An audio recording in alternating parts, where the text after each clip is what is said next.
नमस्कार, बहुत स्वागत है आपका। मैं हूं आपके साथ नेहा दुबे। बुलेटिन की शुरुआत करते हैं। सबसे पहले बात छत्तीसगढ़ की।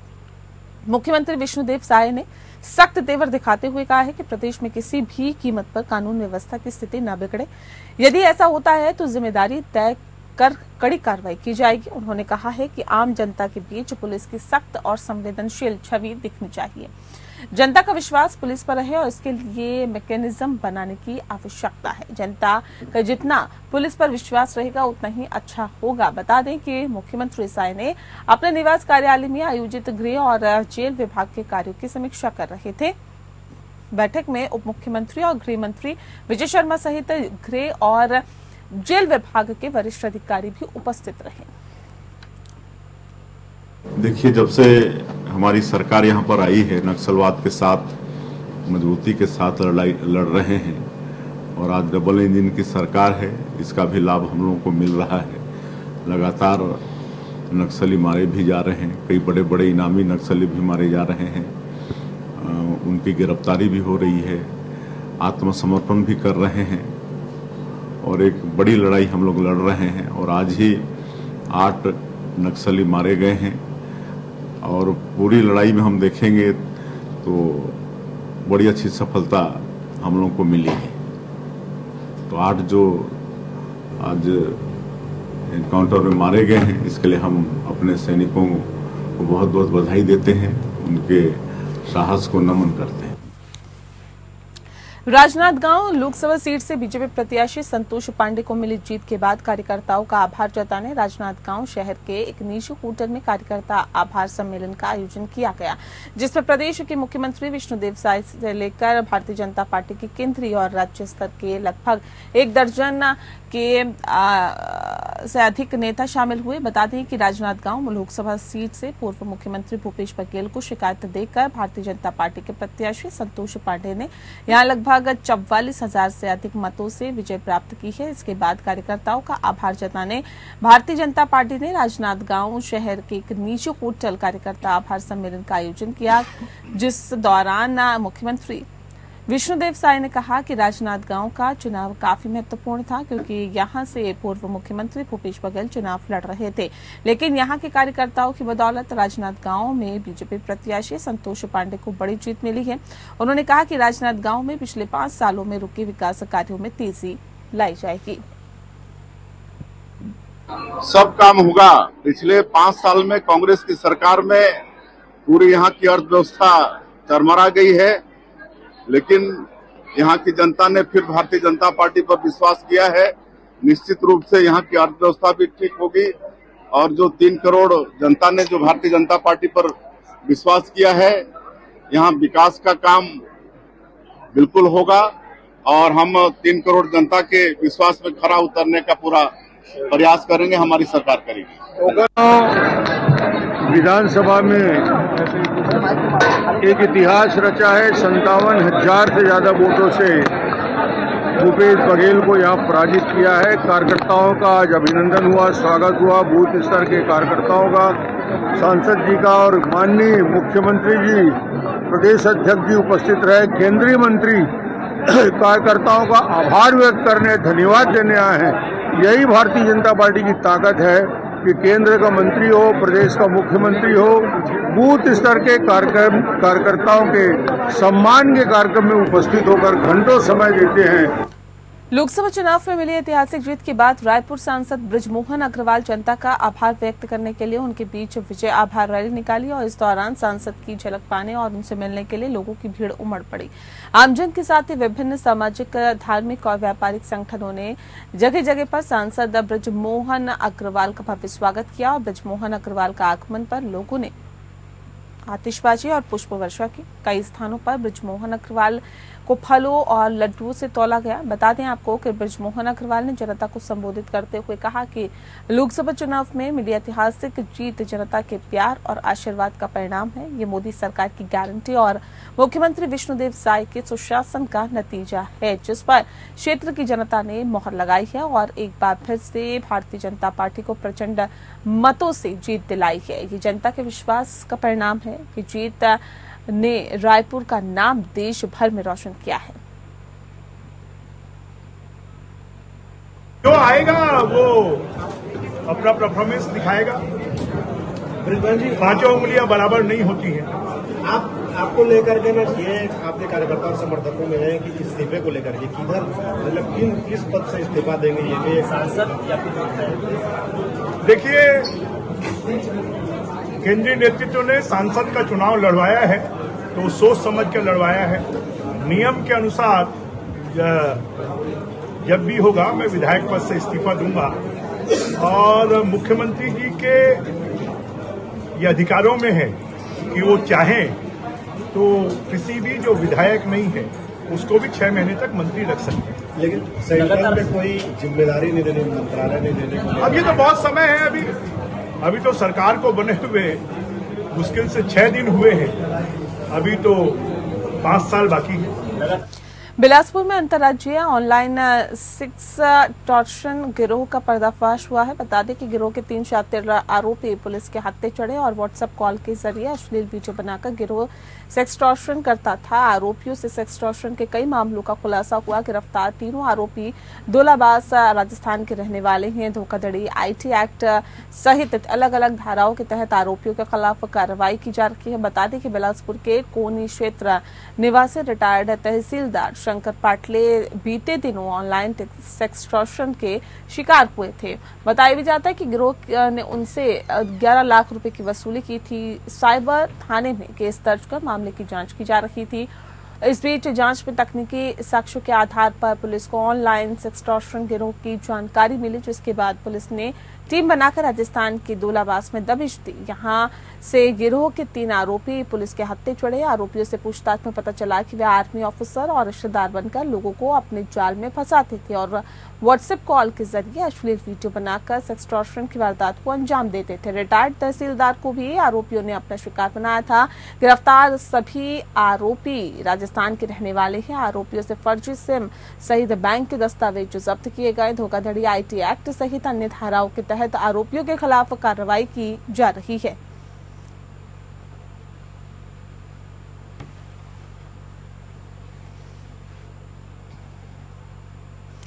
राजनांदगांव शहर के समीप इंदामरा के अंदर एबिस ग्रुप के मॉल गोदाम में शनिवार को भीषण आगजनी हो गई। दोपहर में लगी इस आग पर काफी मशक्कत के बाद देर रात काबू पाया गया। इस आगजनी से करोड़ों रुपए का नुकसान हुआ। वहीं राजनांदगांव सहित आसपास जिले की दर्जन भर फायर ब्रिगेड की मदद से आग बुझाई गई। राजनांदगांव शहर के समीप ग्राम इंदामरा क्षेत्र में संचालित एबिस ग्रुप के सोयाबीन तेल पैकेजिंग गोदाम में अज्ञात कारणों से भीषण आगजनी हो गई। इस गोदाम में cartoon packaging material, poultry, medicine और वैक्सीन सहित कई सामान्य जलकर यहां पर राख भी हो गया। बताया भी जा रहा है कि इस आगजनी में कोई भी जनहानि नहीं हुई है, लेकिन करोड़ों रुपए के नुकसान होने की संभावना जताई जा रही है। इस भीषण आगजनी में एबिस कंपनी की 3 फायर ब्रिगेड के अलावा स्थानीय फायर ब्रिगेड की 3 टीम मौके पर पहुंचकर आग बुझाने की कोशिशों में जुटी रही, लेकिन आग बुझाने पर डोंगरगढ़ गांव, दुर्ग, बिलाई सहित आसपास के क्षेत्र से दमकल वाहनों को बुलाया गया है, जिसके बाद दर्जनों दमकल वाहन की मदद से आग बुझाई गई।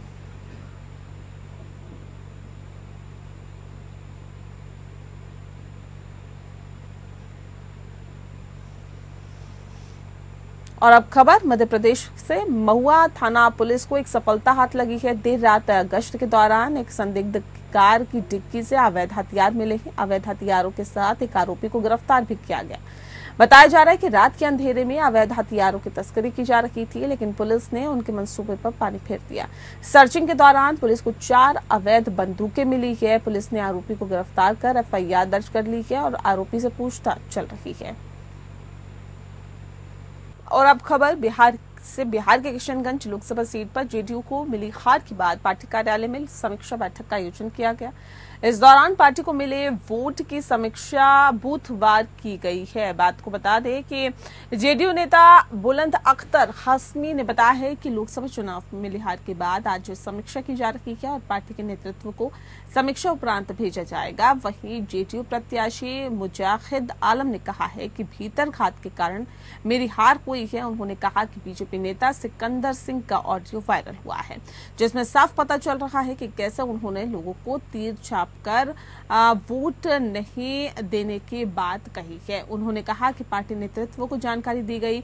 वहीं उन्होंने ये भी कहा कि आगे भी उनकी तरफ से सेवा कार्य किया जाता रहेगा। बैठक में जेडीयू नेता नौशाद आलम, बुलंद अख्तर हाशमी और कमाल अंजुम अमीरा मिनहाज सहित अन्य नेता भी मौजूद थे। जो हमारा मिशन था, विकास का जो एजेंडा था, सेवा का, खिदमत का, मैं समझता हूँ, हम लोग समझते हैं कि हम अपनी बातों को पूरी तरह से जनता के बीच में नहीं रख पाए। और बुधवार ये करने से ये पता चलता है कि हम लोगों को सभी जाति धर्म के लोगों ने वोट दिया, किन्हीं से कोई शिकायत नहीं है। लेकिन जो इस लोकसभा क्षेत्र के जितने भी बड़े बड़े लोग हैं, माफिया, चाहे भू माफिया हो, एंट्री माफिया हो, गुरु माफिया हो, जो है बालू माफिया हो, और दूसरे लोग और गठबंधन के कुछ साथी, आप सब जग जाहिर है, उन लोग भीतरघात करने का काम किया, जिसके कारण हमारी बात जनता तक सही ढंग से नहीं पहुंच पाई। हम लोग जनता को से विकास और सेवा के नाम पर वोट मांग रहे थे, जो हमारी सरकार ने काम किया। सुल्तानगंज के उत्तर वाहिनी गंगा घाट पर गंगा दशहरा को लेकर भक्तों का जन सैलाब देखा गया। बता दें कि गंगा घाट पर कोई अप्रिय घटना घटित न हो, इसके लिए एसडीआरएफ और स्थानीय मछुआरों को तैनात किया गया। वहीं सुरक्षा व्यवस्था को लेकर स्थानीय प्रशासन के साथ ही ग्राम रक्षा दल सह पुलिस मित्र को भी सभी चौक चौराहों पर तैनात किया गया। पौराणिक परंपरा के अनुसार बताया जाता है कि भागीरथ अपने पूर्वजों की मोक्ष की तपस्या कर गंगा को धरती पर लाया। इसका धरती पर आगमन होने से इन्हें भागीरथी कहा जाता है।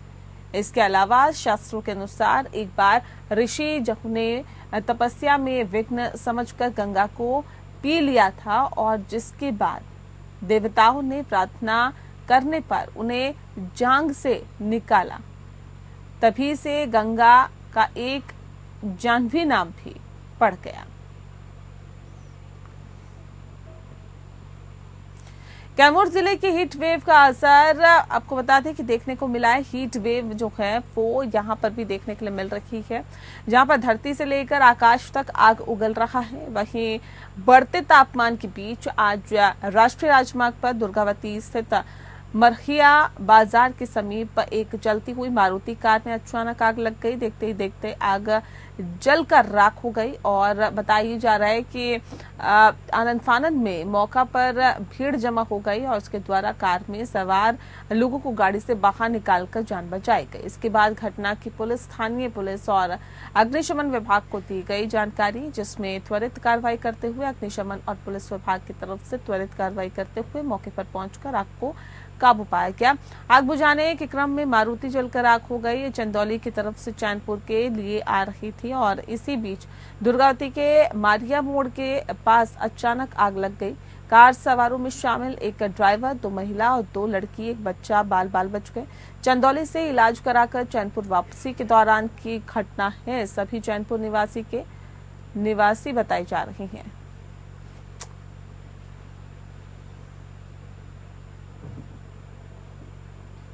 नाथनगर थाना क्षेत्र के मुरारपुर जख बाबा स्थान के पास जंगल में एक युवक का बेरहमी से हत्या कर दी गई है। शव पुलिस ने बरामद किया है, और इस घटना के बाद पूरे इलाके में आग की तरफ फैल गई।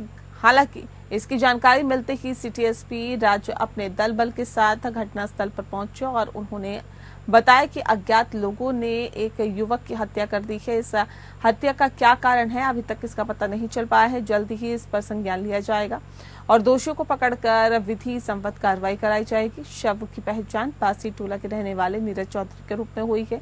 इस घटना का खुलासा तकरीबन 8 बजे सुबह हुआ है, और वहीं पुलिस ने शव को कब्जे में लेकर पोस्टमार्टम के लिए भेज दिया है। घटना से परिजनों का रो कर बुरा हाल है। पुलिस को सूचना प्राप्त हुआ नाथनगर पुलिस को 8 बजे करीब कि एक नीरज चौधरी जो पासी टोला के रहने वाले हैं, उनकी जो है सब बरामद हुआ है। और इसको लेकर पुलिस यहाँ पे आई और सबको अपने कब्जे में लिया है। पोस्टमार्टम के लिए भेज दिया गया। अभी अज्ञात व्यक्तियों के द्वारा इसमें लग रहा है कि इनकी हत्या की गई है। पोस्टमार्टम के लिए आगे रिपोर्ट आएगा और अभी हम लोग अनुसंधान कर रहे हैं। एफएसआई की टीम, डॉग स्क्वाड की टीम और एसडीपीओ सिटी टीम है यहाँ पे और टेक्निकल टीम इसमें लगी हुई है। जल्द से जल्द इस मामले का खुलासा किया जाएगा। कुछ वजह पता चल पाई की हत्या? अभी तो जस्ट प्रिलिमिनरी स्टेज है, तो परिजनों से भी बातचीत की जा रही है। उनकी टीम से जो है दुश्मनी थी, इस संबंध में उनसे पूछताछ किया जा रहा है। जैसे उनके द्वारा बताया जाएगा और टेक्निकल इनपुट के आधार पर जो है हम लोग इसमें इन्वेस्टिगेशन कर रहे हैं। अगली खबर का रुख करते हैं और खबर झारखंड से। झारखंड के लोहरदगा में शहरी क्षेत्र से लेकर ग्रामीण क्षेत्र की जनता परेशान है। कोई किसी भी नहीं सुनता है। जिले के सरकारी कर्मी, पदाधिकारी सब अपने मन के मालिक बने बैठे हैं। किसी के ऊपर कोई नियंत्रण नहीं है। भावुक और किसान को लाभ पहुंचे या ना पहुंचे, इससे किसी को कोई मतलब नहीं है। जिले के अधिकांश योजनाओं में ठेकेदार, मुंशी अधिकारी, पदाधिकारी और मंत्री को कमीशन से मतलब है। जिले के बड़े बड़े पदाधिकारी स्पॉट पर जाते भी नहीं हैं। क्या जो कार्य चल रहा है या कार्य पूर्ण हो गया है, क्या वो गुणवत्तापूर्ण कार्य हो रहा है, क्या उस कार्य लाभुक और किसान को फायदा मिलने वाला है, या सिर्फ हाथी का दांत दिखाकर योजना भ्रष्टाचार की भेंट चढ़ गई है। आप देख सकते हैं राष्ट्रीय जल जीवन मिशन के तहत जिले में पेयजल और स्वच्छता विभाग की तरफ से लगाए गए हाथी का दांत साबित होता जल मीनार 300 मीटर के अंदर 5-5 जल मीनार लगाए गए हैं, जो एक भी सक्सेस नहीं हुआ है। लूट खसोट की योजना बनकर हाथी के दांत की तरह खड़ी है। शहरी क्षेत्र में नगरपालिका की तरफ से 1-1.5 सप्ताह में सप्लाई का पानी दिया जा रहा है, जिससे कि शहरी और ग्रामीण क्षेत्र में पानी के लिए हाहाकार मचा हुआ है। रैती पर तो देखने की बात है कि रैती में है कि नहीं है, तो जा रहे हम साइड जाकर देखते हैं और ये सरकारी अमीन को भी बुला कर देख लेंगे कि रैती में है कि नहीं है। रैती में होगा तो नहीं बनेगा। सर, ग्रामीणों से सहमति भी नहीं ली गई। पेड़ भी लगा हुआ है, भारी संख्या में पेड़, 2-3 दर्जन पेड़ लगी हुई है और कुछ पेड़ को काट भी दिया गया है, उखाड़ भी लिए गए हैं। नहीं, पेड़ नहीं कटेगा। पेड़ अगर कटने लगेगा तो ऐसा नहीं, हम लोग नहीं कर देंगे, पेड़ को बचा देंगे। पेड़ हमारा है तभी जीवन है, जल है, सब है, इसलिए हम लोग उसको नहीं करेंगे। पेड़ कटेगा नहीं, जो अभी नहीं पेड़ कटेगा। पेड़ कटेगा, कटने लायक होगा, उसका भी देखेंगे क्या उपाय कर सकते हैं। नहीं हुआ तो नहीं करेंगे, योजना का बंद कर देंगे, ऐसा दिक्कत नहीं है। पेड़ नहीं कटेगा क्योंकि ग्रामीणों के फायदा के लिए है। ग्रामीण विरोध कर रहे हैं, तो जाकर हम जाएंगे, अभी संज्ञान में आया है, जाकर हम साइड देख लेते हैं और स्थल देख के नेचर कर तो हम आगे बात पता कर सकते हैं। अगली खबर का रुख करते हैं। गौ तस्करी पर रोक को लेकर बीजेपी नेत्री रमा सिन्हा और गौ सेवा दल के सदस्यों ने सिटी एसपी अजित कुमार से मुलाकात की और आने वाले बकरीद त्योहारों में प्रतिबंधित पशु की तस्करी पर रोक लगाने की मांग की गई। इस दौरान बता दें आपको कि उन्होंने सिटी एसपी को कुछ क्षेत्रों में साक्ष्य भी प्रस्तुत किए हैं और कार्रवाई की मांग की है। मीडिया से जानकारी साझा करते हुए बीजेपी नेत्री और गौ सेवा दल के सदस्य ने बताया है कि कई इलाकों में गौ तस्करी और प्रतिबंधित पशु के तस्करी की सूचना है, जिसका साक्ष्य प्रशासन को उपलब्ध कराया गया है और ये मांग करते हुए कि गौ तस्करी पर पूरी तरह से रोक लगनी चाहिए। आए दिन गौ चोरी घटना में बढ़ोतरी हुई है। गायों को चुराकर तस्करी का मामला भी सामने आया है, जिस पर प्रशासन को पूर्णतः रोक लगाने की जरूरत है। बकरीद को लेकर के मिलने आए हैं, ये हम लोगों ने मेमोरेंडम यहाँ पे दिया है। जो हमारी गौ माताओं को मतलब अब इस तरह से काटा जाता है, इस तरह से उनको मारा जाता है, खुले आम जो धनबाद में हो रहा है, तो बस उसी सिलसिले में हम लोग पवित्रम गौ सेवा और अपने भाजपा की तरफ से मैं आई हूँ, इनको रिक्वेस्ट किया मैंने कि इसे बंद किया जाए और इस तरह की निर्मम हत्याएं जो हमारी पूजनीय है, जिनकी हम पूजा करते हैं, गौ माता, और ये झारखंड में ये बंद भी हो चुका है। 2005 अधिनियम के तहत में यहाँ पे इसको बंद भी कर दिया गया है झारखंड में, तो ये नहीं होना चाहिए। बहुत दुखद, ये देख के दुखद ये है। और जितने लोग हमारे हैं पवित्रम गौ सेवा से, इन लोगों ने सर्वे किया, सर्वे करने के बाद साक्ष्य मिला, साक्ष्य मिलने के उपरांत हम लोगों ने निर्णय लिया कि हम लोग चलकर यहाँ पे एसएसपी से मिलेंगे और उनको ये रिक्वेस्ट करेंगे कि हमारी गौ माताओं को ज़्यादा से ज़्यादा बचाया जाए और उनकी सुरक्षा हो सके। और इसी के साथ फिलहाल इस बुलेटिन में इतना ही। नमस्कार।